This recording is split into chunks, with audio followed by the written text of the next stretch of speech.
Hi guys, this is the continuing process of how to present the safety rules with actual practices behind them. I'm Brian Hill with The Complete Combatant, and this is the way I've been starting classes, and I found it to be really useful. We've done part one, which is always treat guns as if they're always loaded, or know the condition of your weapon. This will be part two, never muzzle anything you're not willing to destroy. We have to realize that mostly the thing that we muzzle is ourselves. All right, and we just don't see it. We argue about holster position and how to move, but a lot of times we will cover our foot or our leg and just not see it because it happens so quickly.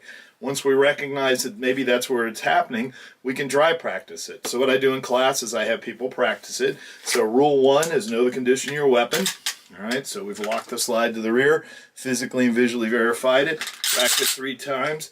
I've got orange safety rounds in there, so I'm good to go.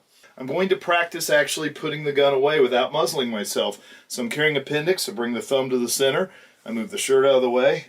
If I can see my holster, I push my hips out. I make sure my legs are spread wide enough, and then I slowly reholster. Now this is the practice. We're going to practice drawing. Okay, did I muzzle myself on the way out? Now I'm going to bring it back to position, clear, and look it back into the holster.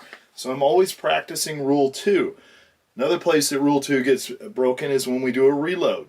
Okay, so we want to practice that as if it's important. So I'm just going to take this magazine out and pretend like I get it here. So I'm going to point the muzzle in a safe direction. If there's nothing downrange except a berm, I'm going to keep the muzzle right here. Load the gun and off I go. But what if it wasn't safe downrange? Well, I may load the gun with the muzzle pointed slightly down. So I take the magazine out, muzzle pointed down, and now I'm going to put it away. And this is the practice of rule 2. How do we unholster? How do we holster the gun? How do we get back in and out? How do we reload the gun? How do we pay attention to the direction of the muzzle at all times? Think of this as a part of your dry practice, and it'll make the rules come alive for you. I hope that helps you guys.